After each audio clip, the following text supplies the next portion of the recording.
Then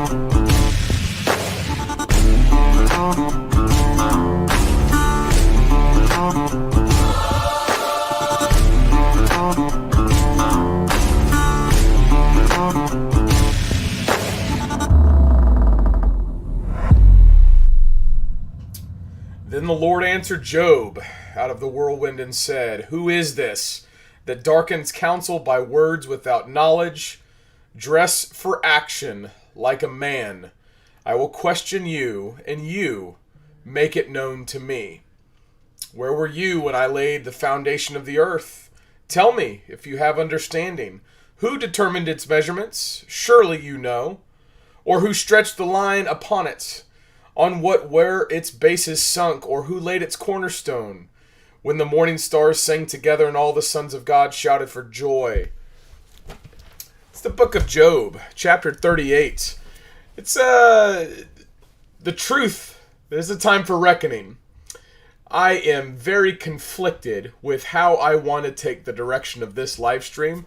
Normally I try to be a chipper, debonair, charismatic, happy-go-lucky kind of presenter of things, especially in the truth, especially in the face of devastation and badness and the chaos and all that kind of stuff. And it's like one of my nerve endings that still has feeling on it with respect to Afghanistan was tinged today. And man, I'm telling you, there is so much coming back from 10 plus years ago. Multiple deployments. I have so much stuff to say, so we'll cover some Afghanistan stuff. I might lace in war stories. I have no idea which stories I'm going to talk. They're all just rotating through my head. So if nothing else, I wanted to do the live stream. Well, one, it's my job, but two, I wanted to do the live stream to show how, despite the bad things that we think are going on, God is still in charge. And if we look to God and start to blame him, like Job did, God's going to respond to us the same way. Where were we when he laid the foundations of the earth? Who are we? Do we understand? Job had his family killed. He had his body ravaged. He lost everything. The dude lost everything. Called into question God, never cursed God. I encourage you to do the same thing. I'm Jarrin Jackson. I love America. Welcome to this evening's live stream. I am a Bible-believing Christian, constitutional defending, patriotic. That's right, patriotic. Even though we got Joe Biden as the president, and there's stuff going on in Afghanistan. Patriotic, Rush Limbaugh baby, Lynn Wood, multiple time endorsed Trump supporter. The Bible is the Word of God. The death, the burial, the resurrection is the only way to salvation. You want to go to heaven? Believe in the resurrected Christ as his only sacrifice, the only sacrifice to take your sin. You want to go to hell? Don't believe in that. Mock it, make fun of it, or just don't care about it, because you will. And I don't want that for you. Might not like you, but I love you. I have good news. I've got same old stuff, and then I've got Afghanistan. So those will be the breakdowns of what we do. So let's roll the rock. Let's get to some good news. Good news. Not the gospel, but still good news. Hey friends, admin note, I'm not here this tomorrow evening. Remember, you have an assassination attempt here in Tulsa. Never Again rally. I will be there tomorrow. No live stream tomorrow. No live stream tomorrow. No live stream tomorrow. No live stream tomorrow. I'm going to be doing this Never Again rally in Tulsa. I would encourage you guys to do the same thing. For those of us locals, the Tulsa area is, they're full of godless commies. The city council is just full of a bunch of BLM, racist, Marxist Democrats. And they're looking to shut everything back down. So we're going to see if we can't do something about it. And that's what people need to do at every level. You can do this in your own hometown. Well, Jared, I live out in the podunk. Well, good. Rally. COVID. Oh man, I'm gonna die. With that, there's another part. I am encouraged. I saw a tweet today about a town in Missouri, Independence, Missouri, that overthrew its mask mandate, even though the city councilors and everyone was looking like they were going to try to pass one. Now, if you could guess what stopped these city councilors from passing the mask ordinance, 3, 2, 1, you tell me what you know. Boom, look at that. That's what stopped the mask ordinance. Men. Men. Christians, husbands, fathers. Normally you got a bunch of old people. Normally you got a bunch of women. That's a bunch of dudes. That's a bunch of dudes. Muscles bulging, arms crossed. They're pissed. America, folks, she's still there. She's still there. Look at that. This is what my city, Independence, Missouri, just voted down a mask mandate after a bunch of anti-maskers showed up to complain. Here's a glimpse of the audience. Screenshot from 41 Action News. What do you notice? I notice a bunch of pissed off Americans. I notice a bunch of people who love their country, love their families, are going to defend them against tyrants. This is the first phase. It's the first step. So that's good news. I want to start off with that. I also wanted to say, you know, our friends in France, enchanté, bon chéri, drink de wine, smell of the cheese.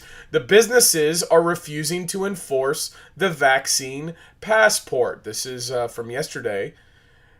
It's anecdotal evidence, but Google software engineer is saying that there's a lot of people that are blowing it off. So, in other words, the government has put something into place. They have told people to do something, and they're just not doing it. You know what this reminds me of? Stay back! Oh. Sorry. Stay back! I'm not bluffing. They know. They just don't care. Amen.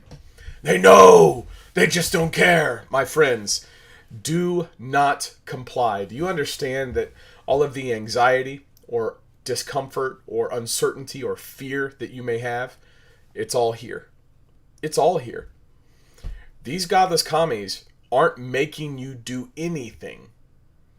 They're creating a reality, a version of reality that's based in fear. And because people are afraid, they are obeying.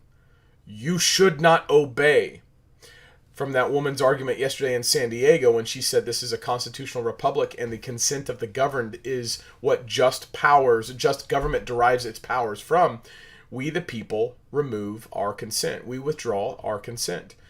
We withdraw our consent to not be treated like we're in a hospital because America is not a hospital. We withdraw our consent to comply with mask mandates or vaccine mandates or to tolerate election fraud anymore. You might think, well, Jarrin, I can't really do anything about the election fraud. That's maybe the case, but Texas Supreme Court, according to Gateway Pundit, came out today and said, hey, look at that. Runaway Dems can be arrested. Overturns a restraining order. Go get them, boys. Go get them. Summertime in the park. They're coming. Oh, shoot. I just did something that changed everything. Oh, there we go. Hold on. Folks, I just did something. Hold on. Okay. All right. We're good. I think we're good. Yeah. All right. Woo-hoo-hoo. Boy. Oh, boy. Oh, no. See, I did the same thing again. I clicked a thing on my... Oh, boy. This is embarrassing. All right, we're just going to go like this. We'll do it live. All right. All right. Sorry, folks. I have software that it's... Okay, there we go. Sorry. I did something and everything went... Okay, it's better. I fixed it. Infantry. Texas Supreme Court said, go get them Democrats. Go get them godless commies. Go arrest them. Go round them up. And if they're starting to do that, think about all the other places. Work through the system. You might not trust it. You might not believe it. You might think it's fraudulent and it's horrible. But it's what we got. It's what we got. And at this point, if stuff like this is getting people to undo their plans, getting people to undo the mask mandates, getting people to go against what they've communicated they were going to do, I'm good with that. All you got to go do is sit down. You've seen those viral videos, all those well-published videos of people doing their speeches. I intend to do a speech on Wednesday, I think, is when Tulsa is doing their city council. So we'll see if my words make it around the internet. Rambo meme. Y'all gotta have a bunch of good memes. Just wait until the people who just want to be left alone get involved. There's a lot of us. Now, again, you have to think my state of mind coming into this. I've been seeing Afghanistan deteriorate all day. I'm less about laughing right now, and I'm more about let's just harden up. Let's just harden up and not do what people tell us to do. Do you understand? The whole world right now is based on a little amount of people telling everyone else what to do. Literally. Make them fire you. Make them make you. Make them put that mask on you. Because what happens if that's the case? First of all, there's a bazillion of us and very few of them. They can't do this physically. They need your compliance. They need your obedience. And it's critical that you understand that. If you're not getting that, and if you're looking for a political conclusion, you're looking for Trump to return, you're looking for everything, the white knight and the cavalry come in and everything just poof and it's better, I don't think you're taking stock of the same world that I am. I see things deteriorating, and I see opportunities for people who love Jesus to stand firm, not balk, not move, and be a light to the world. Shine your light. This is a brilliant opportunity. And there's a lot of confusion, a lot of debate, a lot of arguing, a lot of bitterness going on. You just got to grab your Bible. Suck it up, Buttercup.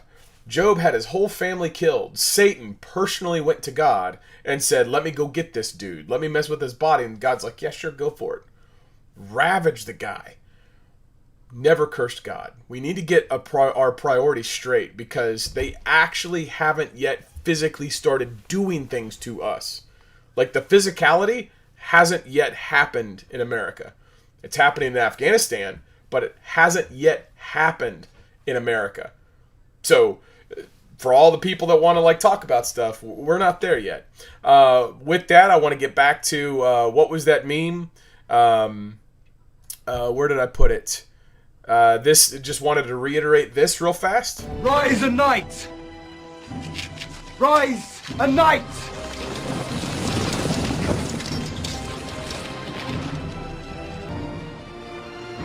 Who do you think you are? Will you alter the world? Doesn't making a man a knight make him a better fighter?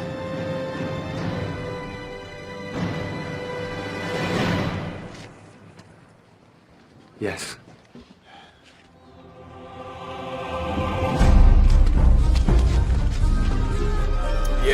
Yes, it does. Making a man a knight does make a better fighter. A man standing up, defending his home, not doing anything, or not moving this way or that way, just standing and saying, I'm not going to comply.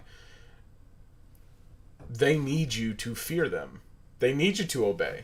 So don't obey. They're breaking God's law by compelling your personal medical decisions, invading your privacy, all of which are God-given rights, constitutionally protected rights. Just don't do it. Just don't do it. The British, God bless the British military. They're going through the center of Kabul, extracting trapped Britons, while the Biden administration bans trapped Americans. We're going to get into this here in a little bit, but what's going on is just it's treason in action. The president swears the oath. Let's read this oath. This is Article 2 of the Constitution. I opened up my Bible. I'm more quick to open up my Bible than my Constitution on the phone, which is good. Article 2, Section 4, I think it is. No, Section 3 is the that's the constitutional powers. Where's the oath?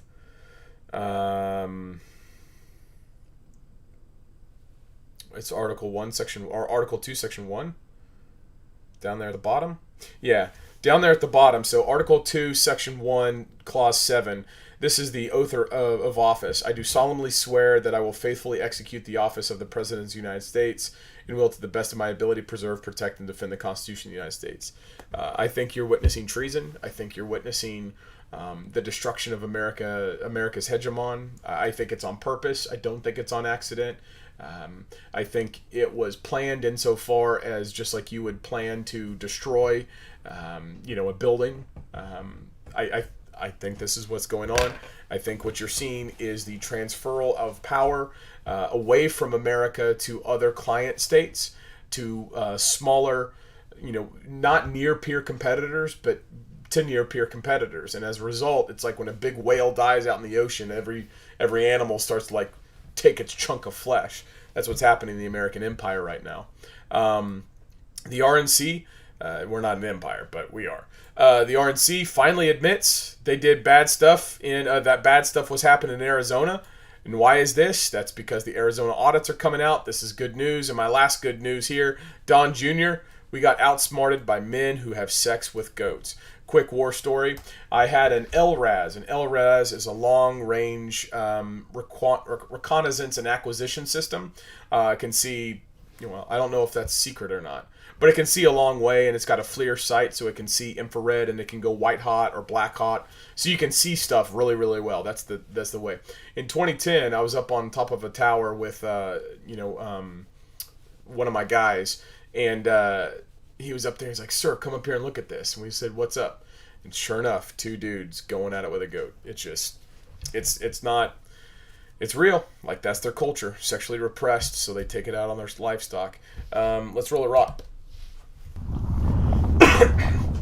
Here's a video about a vaccine injury. I'm going to continue to roll these out because I think that you can, take the peg point in the timeline and show this to other people. It's just sad to hear how people's lives are being destroyed and changed forever by medical experiments. Making this video to ask for prayers for my 17-year-old daughter. On Thursday, she decided to get the jab, and yesterday lost the use of her arms and legs. Her D-dimer is 65. They've done 2 CAT scans, 3 series of blood work, an EKG and EEG. She finally got the use of her arms and legs back. The D-dimer is still elevated. Her head feels like someone is crushing her occipital bone. She got the jab because she didn't want to wear a mask at work anymore and is going into her senior year of high school and will need the jab to get into colleges. Again, I'm just asking for prayers. She's not out of the woods. She's not feeling good. I'm also asking that you just do a little research. That's all. Prayers and investigate before you do this. Sad that people have to live in those kind of conditions and those things happen to them. And they make decisions based on fear. She wanted to go to college, and so she was pinning her hope. I mean, think about that. Her hopes were tethered to compliance.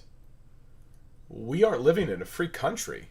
We're not living in a place where people can have the expectation or the presumption of liberty anymore. Our future plans are all grounded in the arbitrariness of these godless commies' dictates. That's evil. If you don't see that,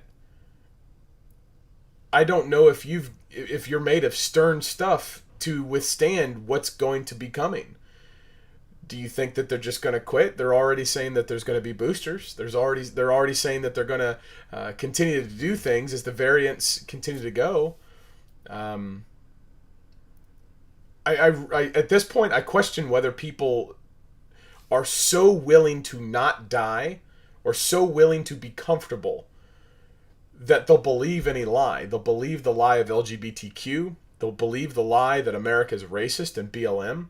They'll believe the lie that big government is better than going out and building something yourself. They'll believe the lie that the military is not part of a profiteering extraction of mineral and a washing of taxpayer dollars through combat to get people paid off. They'll believe all these lies because they want to be comfortable.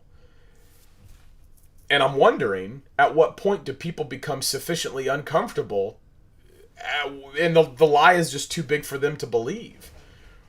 Which is why I keep getting back to the gospel. The reason why I preach the gospel is not because it's fun, though sometimes it is. The reason why I preach the gospel is because my only alternative is to start going to work.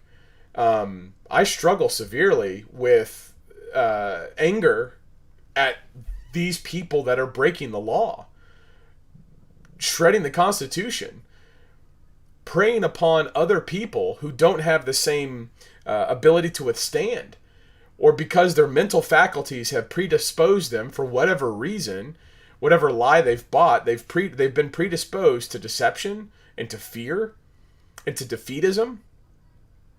I don't get mad at those people. I get upset at the folks that are taking advantage of that. And then my response to that is to oppose the godless commies when I can, but to preach the gospel as the one shining light, the eternal truth that cuts through all the crap. Because if you're not advancing the truth in conflict with the reality and in conflict with the deception and the tyranny that's going on, there is no context for a political conclusion against these people outside of a war, outside of people who are actually going to use violence to impose their will. There is no other solution. You know, how close are we to civil war? You know, at what point does America's deterrence, America's military deterrence, no longer deter enemies that are enterprising, challenging, rivalrous, wanting to stake their claim in certain portions of territory or ocean, or they just want to change the rules? So instead of the U.S. Navy guarding the sea lanes, what if one of the sea lanes was patrolled by Russia, and Russia set the tariffs? And so now any good that goes through, let's say, the Suez Canal right there by Egypt, if, let's say, Russia flexes its might and it takes that over and it imposes a 20% tariff, anything that goes through that canal, therefore, is going to be, costlier because of Russia. And this is all a result of what? Because people back here at home aren't willing to stand and speak truth against pieces of fabric on your face that not only mirror a satanic ritual, not only belie any kind of scientific proof or efficacious, document that says that it's not going to come through, but flying in the fact that 99.997% of the people who contract the virus that all these things are happening don't die. I mean, at what level of truth or what sector of truth are you willing to acknowledge that would then cross-apply to all these other dynamics? And if you don't seriously think about this, you're a coward. And you hate other people. Because if you're not defending what God has given you, do you recognize what God has given you as something that's precious because he gave it to you? God gives good gifts. If he gave you your life, are you just to throw it away in service to someone else? What if that service isn't service? What if it's manipulation based on deceit? What if it's a fear-based, Stockholm Syndrome, where you are so afraid of the people that are in charge and you want a utopian outcome, so much so that you'll be willing to sacrifice your own well-being? How many people have I seen, and I've played how many videos of people who have been injured, and they've still said it was worth it? Like that woman whose face was paralyzed. She said it was still worth it. Take a hit for the team. No. God doesn't require sacrifice. God wants a contrite heart. He wants you to repent of your sin and look to him. He wants you to focus on him. He wants you to preach the gospel. He wants lost people not to go to hell. He wants people to come to heaven. He doesn't care about you bending the knee to COVID or these tyrants telling you what you have to do in order to comply so that you don't get your pee-pee smacked by him, or you don't get a fine, or you don't go to jail. Oh man. Where would Christianity be if the disciples were quick to obey everything the government told them to say? Peter, you better not preach anymore. Okay, I'm not going to do it, God. I'm not going to do it, guys. This is the California has a runoff, or they're about to have a runoff, or excuse me, California has a recall. If they recall Newsom, there's other people on the ballot. This was footage from a post office in California. Take note of what's going on. I'll narrate. So it's two women. They in a post office, and they've got the master key. They've got it opened. Not just one box, but like the whole thing. How'd they get in there? How'd they get the key? What are they looking at? They're looking at recall ballots. They're looking at legitimate votes that Californian citizens, American citizens, have done to recall Gavin Newsom. And they're putting them in bags. Why? Is that the way that it's supposed to normally go? Does that look like an official distribution or chain of custody for mail in the state of California? Maybe. It might be. This is the guy that shut down D.C. What you recognize about him? White. Probably Trump supporter, right? This guy right here drove his big truck, big dually truck, probably drank diesel, up on Congress, told people he had a bomb. So they shut down the bomb in D.C. Doesn't this track with the Department of Homeland Security narrative that they were pushing out last week? Watch out. Trump supporters, people who claim election fraud, they're going to start doing violent things. What about in Times Square? This happened in Times Square today.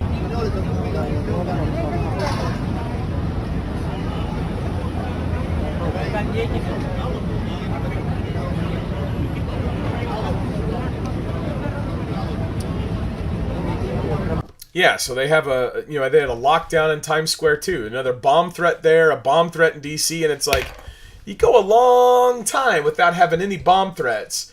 And then on the same day, when Afghanistan's deteriorating and people are starting to push out the Arizona, starting to talk about the Arizona audit outcomes, there's multiple bomb threats. It's like, man, FBI, you're working overtime. It's like it's a dead giveaway at this point. And by that, I mean it's a false flag. It's a false flag. People who love this country aren't going to go threaten a bomb to hurt innocent people. They would do it. they would do it where they thought it would accomplish an objective. But even then, the fact that the FBI and the Department of Homeland Security predicted this was going to happen last week or a couple days ago, and then now it's happening. No, if the FBI and Department of Homeland Security has legitimate enough intelligence to warn us 4 days ago about pending threats from Trump supporters and people who believe in election fraud and want to oppose tyranny, and then 4 days later it manifests in multiple places of high sensational outcome, whoever's at FBI and Department of Homeland Security, they need to go work for the DOD, because those people had no intelligence. There was no indicator that these guys were going to overthrow the country. You guys pulled the guns out first. You left all the soft skill folks. You left all the soft targets there. You pulled out all your trigger pullers. What do you think was going to happen? The last thing you do is collapse the perimeter. The last thing you do is, you pull the cooks out first. You pull the generator mechanics out first. Not the infantry. You leave the infantry there last. But they pull the infantry first. This is treason, high treason. This is speaking of high treason, this is a minister in Australia telling you to save somebody's life and stop online shopping. Australia, I pray for you guys. You guys are in Nazi Germany. Please, when you open your front door, just think for a moment, do you really need to go out? And also, and I'm a great online shopper, could you think about whether you need to do online shopping this week? Do you need those people out in the community delivering packages and things? Maybe just leave them. Yeah, that's right. Just leave it. Just leave it. Save their life and leave it. Think about this. See this incremental approach? 15 days to slow the spread to now don't online shop because you don't want to kill the person who's leaving the package at your doorstep. If you're not getting what's going on, then I fear for your soul, because I wonder if you're in tune with the bigger things that are happening. We'll get to this here. Let's roll the rock, phase 1. Roll the rock. A couple days ago, Joe Biden had a press conference where he took no questions. He did not mention, he was talking about the booster shots. We covered this yesterday. He's talking about the booster shots and he took no questions. He just left. Well, the sticking point came out. New York Times was reporting that the intelligence world was taking beef with what Biden was saying. Biden was saying is that, hey, no one told me that there was going to be a bad thing going on. And then all of a sudden the intel agencies pushed back and said, you are lying. So then, dear leader, godless commie Joe Biden came into former Clinton hatchet person and current ABC correspondent, George Stephanopoulos, and listen to this is making the rounds, but this is the guy that's the president in the White House right now.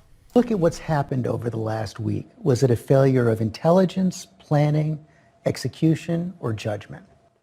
Look, I don't think it was a failure. Look, it was a simple choice, George.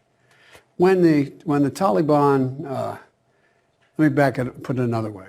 When you had the government of Afghanistan, the leader of that government getting in a plane and taking off and going to another country, when you saw the significant collapse of the Afghan troops we had trained, up to 300,000 of them, just leaving their equipment and taking off, that was, that's what happened.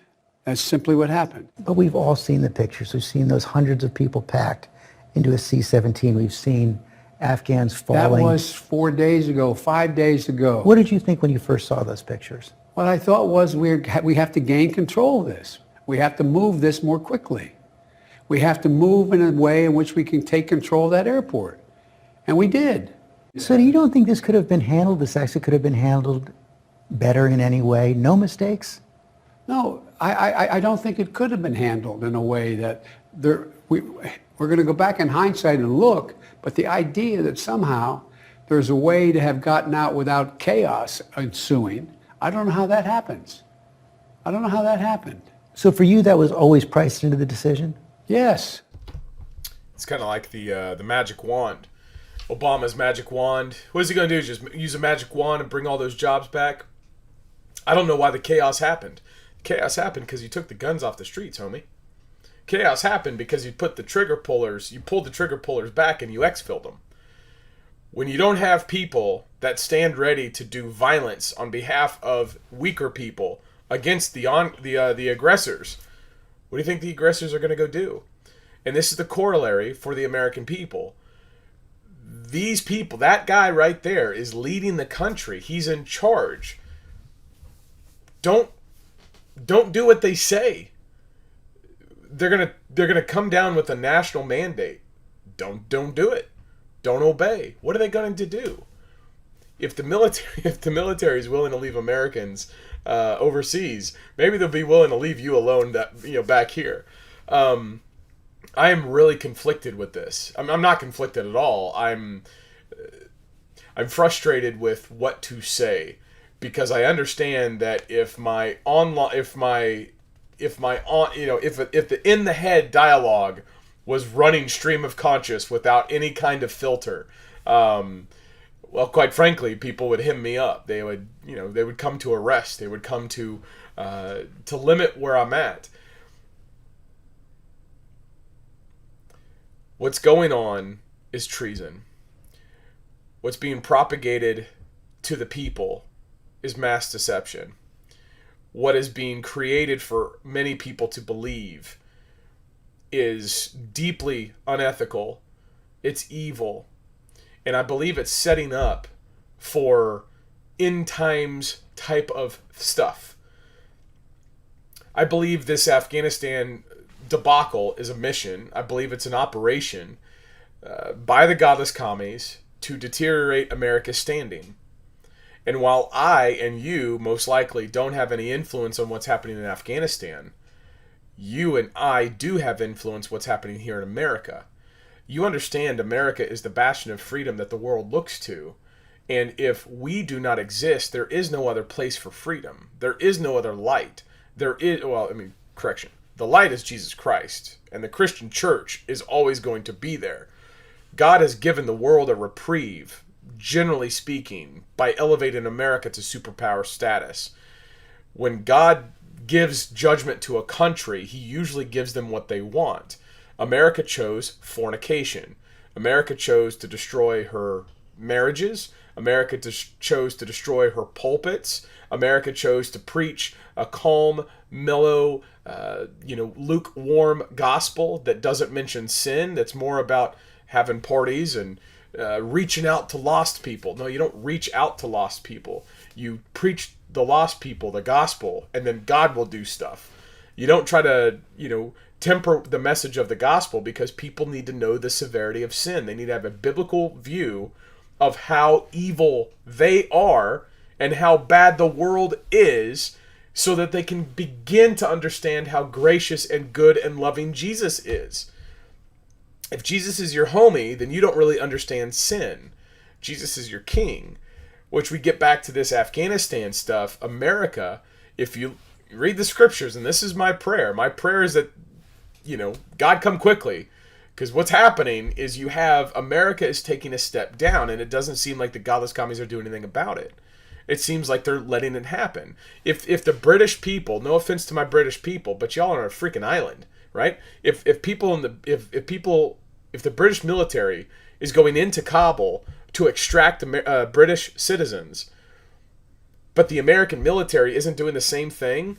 Look at this clip. I have this. Where you at? Listen to this. Watch this. We are processing people as fast as we can and getting them onto their onward stations. It's a balance, and we're trying to strike that balance every single day. John, what proportion of the 2,000 are American citizens versus SIVs? What proportion are women as well? I don't have a gender breakdown, Jen. Of the 2,000, over the last 24 hours, I think nearly 300 of them were Americans, and that includes legal permanent residents. It includes obviously American citizens as well as family members. And that's every day it's going to change. But I don't have a gender breakdown of what the manifests are on a daily basis. And does the U.S. government recognize the Taliban as the legitimate government of Afghanistan now? 2,000 people evacuated, which 2,000 people, that's it. 2,000 people evacuated, and only 300 of them are Americans. Those are American military planes. And 3 into 2, what's that? Like 1/8? 1/6? Math. 1/7, 1/6, 1/7 of the people are American citizens. Imagine if you had someone over there, like stationed over there. Husband, wife, kids, grandkids, grandparents, whatever. One of your family members was over there and the country just quit on them. I don't think any superpower, I don't think America in any time in her history has ever given up on her citizens. I don't think we've ever had leaders that have just not valued American life. They've had different degrees. Jimmy Carter negotiated with the mullahs and the Ayatollah in Iran, but I don't think America has ever given up on people, and they haven't given up. They certainly ain't doing what they should be doing, and it's all after the fact. And so now you look at what's going on, and you really think I think. Well, China's going to go into Taiwan. That's almost like a guaranteed conclusion. I said that, last Friday, whenever all this stuff started happening, I said, yeah, China's going to go into Taiwan. Taiwan's gone. Hong Kong, you guys are toast, man. They're going to disband your legislature, and they're just going to take over. You're just going to be another godless commie city. I guess my point in all of this is there's a reason why we pursue righteousness. There's a reason why we speak the truth. There's a reason why we don't waver or quit or falter or look around for someone else to do the right thing. We've become it seems like we've become a society of just weak people. People that are willing to do whatever they want as long as it's comfortable or convenient, which translates in their complacency. They lose their vigilance, and then whenever bad things happen, they look around and they go, "Well, who's are you gonna come save us?" And this reminds me of the Q stuff. When people say, "Well, where's the military?" What you want the military to do? Come over and arrest people? That's what I want them to do. But they're not doing it, and so it's like, okay, when are they gonna do it, guys? At what level of treason do we have to? Is there someone in the military is like, okay, and now go get them. They finally did the thing. They finally federalized the election. They finally did whatever. This ain't happening. It's not happening. The American people are the last line of defense for truth in the world, specifically the Christian church. And if you're within earshot, wherever you are, I spoke to Lynn today. He's supposed to call me. Hopefully he doesn't call me during this. No. I spoke to him today, and there was a couple people in my chats that were bringing up the idea of fasting. I need to think about that. I need to read up on it, but fasting isn't necessarily giving up food. Fasting is giving up something in exchange for focusing on God, like recognizing this thing I care about, so I'm going to not do this thing or partake or whatever, so that whenever I want to do that thing, I can then focus on God. In the conversation I had with Lynn today, I asked him about fasting. We talked about it for a little bit. And I said, it hit me a couple months ago whenever Jesus in Matthew 4 was fasting for 40 days and 40 nights. He was physically weak, but he was spiritually strong. I mean, think about that. Fasting for 40 days. How much would your focus be on God? How extremely good would it be to seek God that much at such a basic level that you deprive your body nutrition? You deprive your body of whatever thing that you don't do. So I'm going to look into a fast, and that's probably something I'll do just at this level. I don't want to tell people about it because I don't want it to be a thing that everyone kind of goes through the motions about. But I do think people should consider at their own little individual level what they can do. And I get this is in keeping with Live Local. You buy local, you teach your kids to, not hate their skin color and not hate other people. You get your Second Amendment, you get your sheriff, you preach the gospel, you do all that stuff. I think part of it, though, is going to be fasting. I think part of it, though, is going to be repenting for where we are. Okay, so I'm looking around going, all right, this is just the fight. Of course, it could get worse, and I don't mean to be so sad. I'm not sad. I mean, at this point, it's just we're in a fight. We're in a fight. I wish I had clipped it. There's a scene in the movie We Were Soldiers by Mel Gibson. It's a true story. LZ X-ray, 1965 in Vietnam, and Hal Moore, Lieutenant General Hal Moore. He's dead, but at the time, Lieutenant Colonel Hal Moore.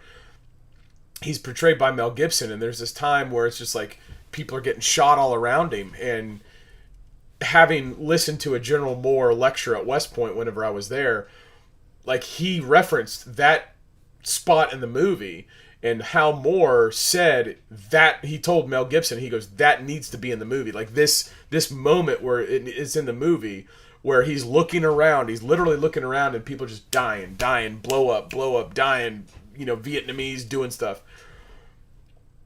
And he said what he was doing right there, he was just praying, okay, which one do I go to first? Which one's the first one? And so in the middle of the storm, he had calm to acknowledge the fact that he can't do it all at once. What's the one thing he needs to do? What's the one thing he needs to do? That's why I keep coming back to the Bible. That's why I keep coming back to the gospel. The gospel's the only thing that makes sense of this crap. The gospel is the only thing that makes sense of anything. The generals said that there was so they had 2,000 people evacuated, 300 people come home. If you can't tell, Afghanistan's like I have so much. I have so many thoughts, and so many words, and it's really hard to describe how I think without like weaving in the F word. Because that's all I want to do. Trump had to say this on Afghanistan, which I agree with him. He says, first you bring out all the American citizens, then the equipment, then you bomb the bases to smithereens, and then you bring out the military. You don't do it in reverse order like Biden and our woke generals did. No chaos, no death. They wouldn't even know we left. I think you're right, sir. I think you're absolutely right. Now, this one, I want to listen to what General Milley has to say. It's cropped so he looks like he's, it's a meme, but so laugh and then listen to what General Milley has to say, because this guy's just a freaking moron. The time frame of a rapid collapse, that was widely estimated and ranged from weeks to months and even years following our departure. There was nothing that I or anyone else saw that indicated a collapse of this Army and this government in 11 days. Central Command submitted a variety of plans that were briefed and approved by the Joint Chiefs of Staff. He's using a lot of big words, but for him to say that there's nothing that I or anyone on the staff could have seen, well, then you're incompetent. and you suck at your job. But because you're in the military and you don't have market forces that actually mandate that you perform and do your job well, you're just going to stay there. He's going to be part of it. And this is one aspect of the military that I absolutely hated. As long as you were a good old boy, as long as you were doing what you were told, as far as like the high brass, you were protected. If you sucked at your job or you got someone hurt or killed, hey, it happens. No, it doesn't happen.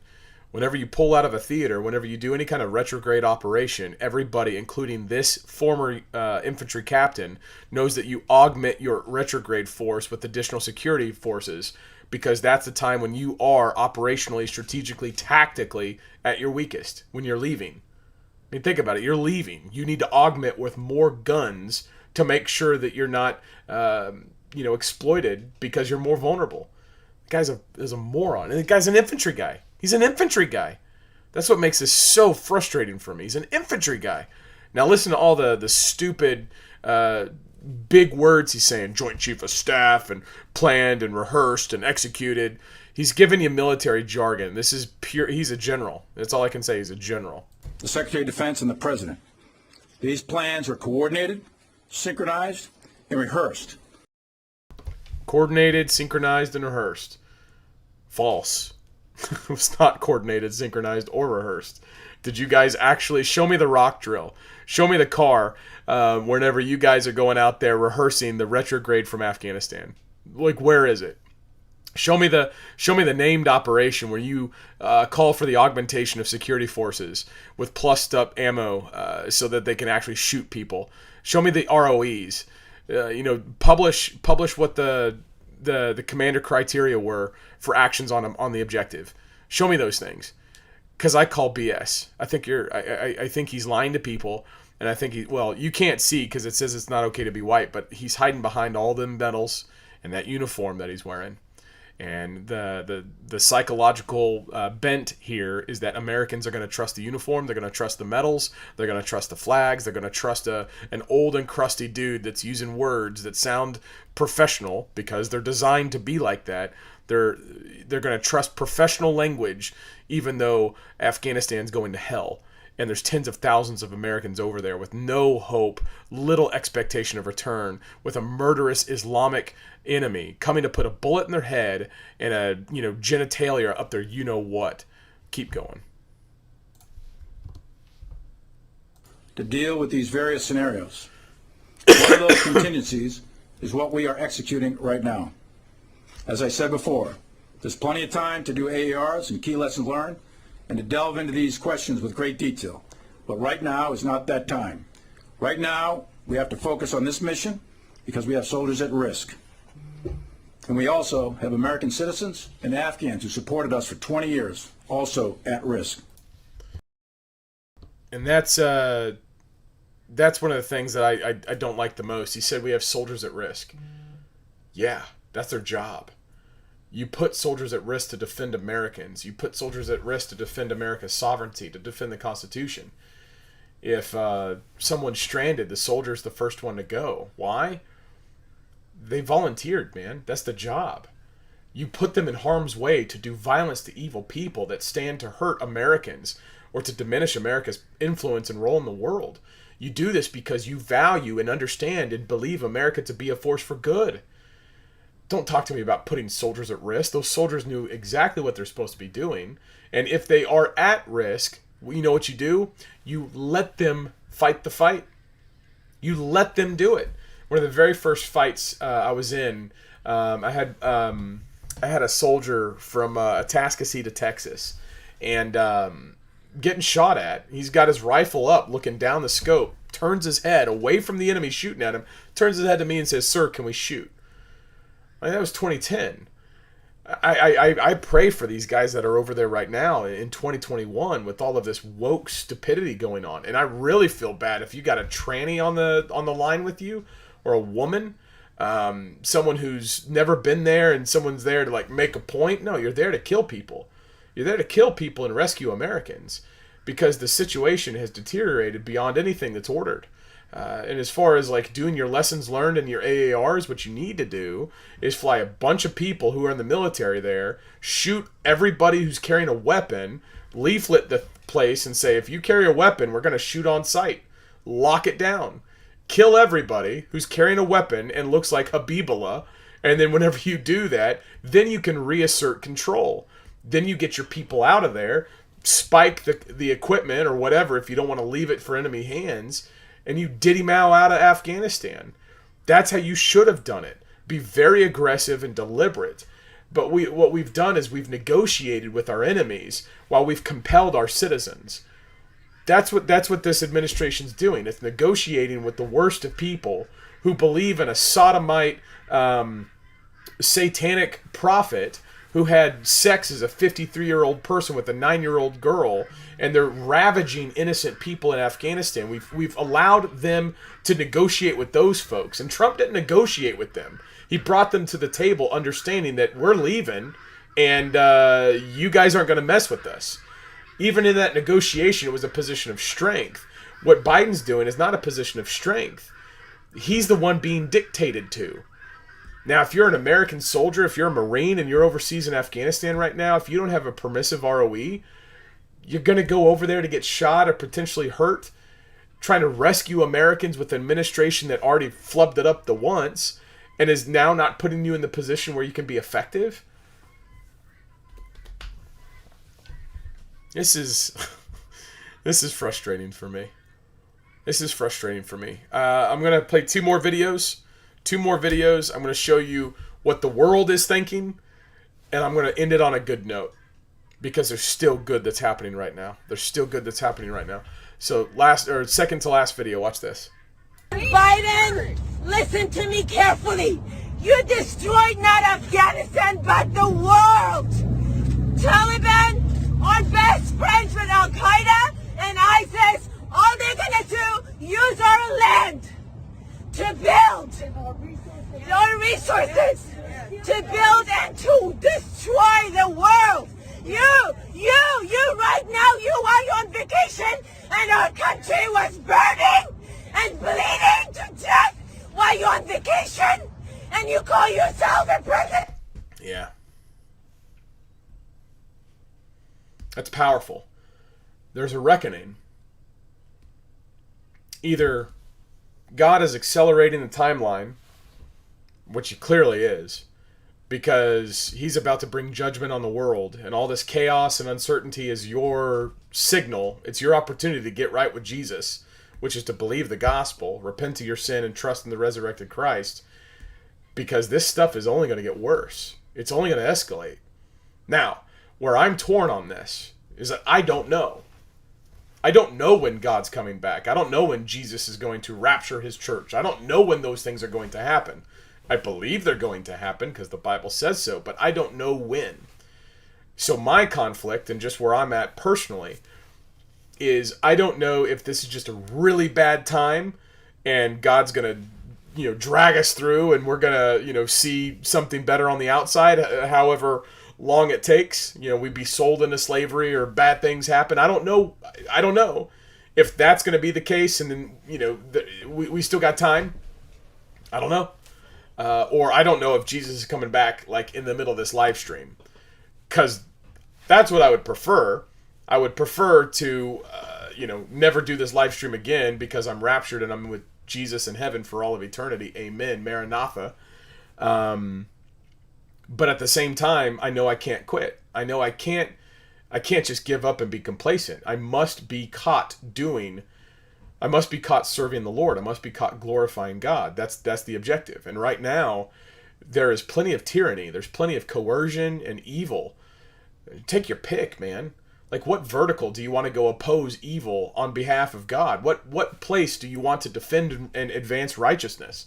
Choose. It's like, just turn around, like get one of those little dials and just like tick it, and then, oh, I think I'll defend him in schools. I think I'll defend him in my stupid woke church.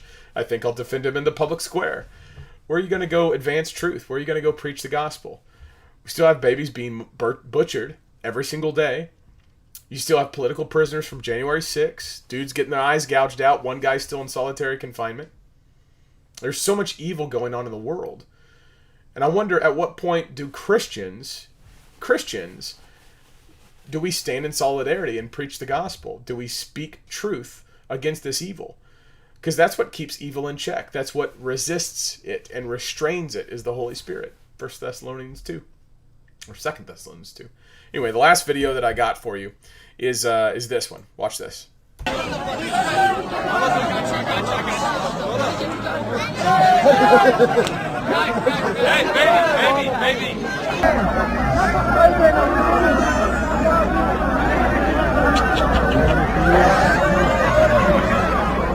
The reason why I showed that video and the reason why I love it.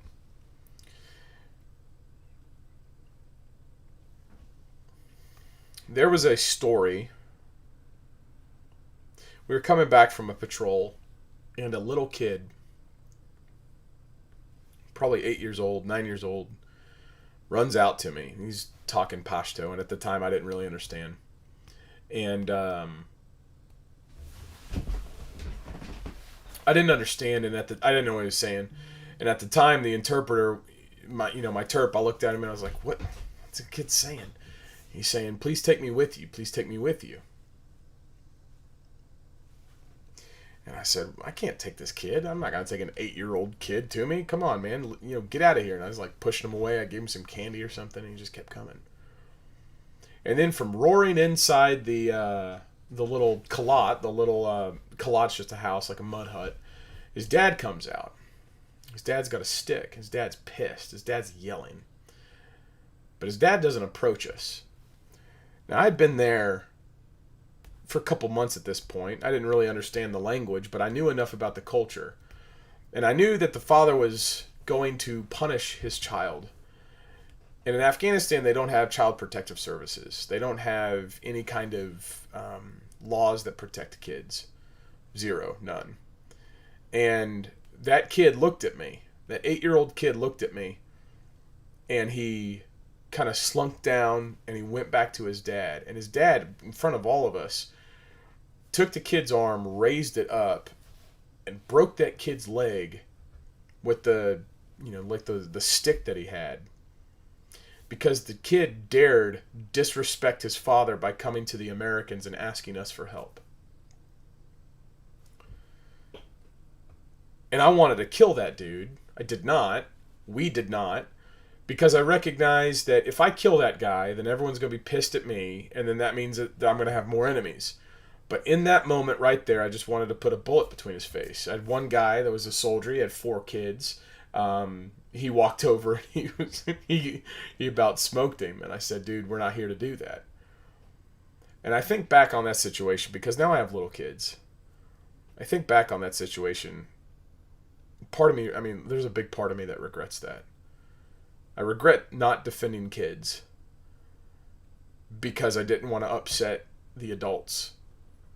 I regret not using violence to end evil people's lives that were themselves doing evil things to little kids. That's one of my regrets. One of my many regrets is letting that kid just get beat. But I knew my estimation was, if I did anything to stop him, I wasn't going to be there forever. The kid was going to eventually go back to his family, and the father would eventually kill the kid. I don't know what happened to him, but that sticks in my mind. And that's the type of stuff that gets dredged up whenever I think about this stuff, whenever I see these things, specifically because I was there. I did all these things, but it warms my heart. It warms my heart to see American soldiers taking a baby over the wall into safety, into a position of better existence. America is still that place. Might not seem like it, certainly not heading in that direction, but it is still that place. And part of me thinks that I learned the lessons that I learned in 2010 so that I don't have to relearn them here at home in 2020 or 2021 and beyond. I know for me, those lessons will not be redone.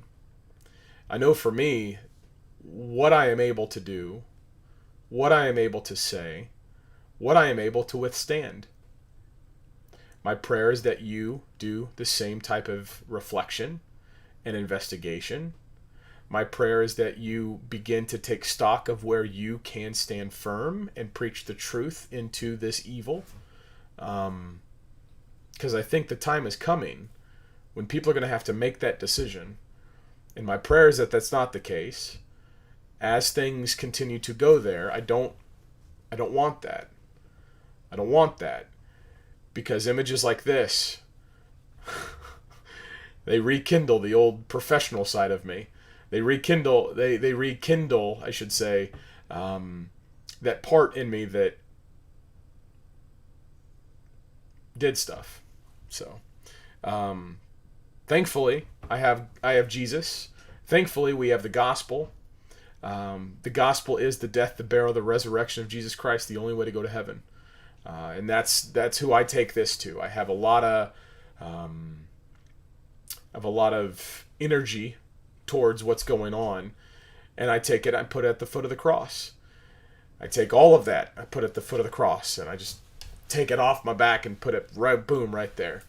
And then I look up and I see a dying Savior. I see Jesus Christ on the cross, going through that motion. And then what that does, not going through the motion, going through the crucifixion, what that does, it takes whatever I thought was major and huge and weighing me down and just messing me up, and it makes it really, really, really, really, really, really small.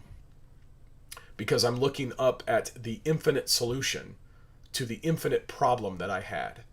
The infinite problem I had was that because I have broken God's law, I'm going to get punished by God. Conscious eternal torment in a lake of fire. That's what I deserve. That's what you deserve. When you take those issues to the cross and you recognize that Jesus took your place, he took all sin from all people, past, present, future. If you don't believe on him, then you are guilty of your sin and you will be punished. And all this stuff, all this moralizing, that you can obviously see what's going on. You can obviously see the evil that's out there. Those people will get punished, absolutely. But you'll get punished for the evil that you've done too. And I don't want that for you. I don't want that for anybody. I don't want that for the guy that hit the kid. I don't want that for the people who train suicide bombers. I don't want that for the Taliban that are going door to door, stealing children and killing Christians. I don't want that for them. Because whenever you have a biblical view of what hell is, it'll scare the hell out of you. And you don't want anyone to go there. I do believe in God's justice. I do believe that he says vengeance is his. And so I am not going to stay angry at these situations. I'm going to finish this live stream. I'm going to pray. I'm going to give it to God. I might go take my replicas somewhere. Not off the, just right here at the Homestead. Might go take my replicas to see if they emulate what real firearms do. But I pray that you consider that there are really serious things going on. And the only thing in my view to make sense of this is to take it to the cross. Things are escalating. Things are getting worse. I don't have a live stream tomorrow because we're going to have a Never Again rally. So just because things look bleak doesn't mean we quit. Ever. Never, ever quit. Appreciate you watching. This is ad-free, sponsor-free, no corporate censorship. You got PayPal, Venmo, Subscribestar, and the links below. Please go to jarrinjackson.com and enter the email in case things get nuked off this. You can follow my Telegram channel. All that's in the link below. I'm Jarrin Jackson. Thank you for watching. I love America. Have a good weekend. Now go to war.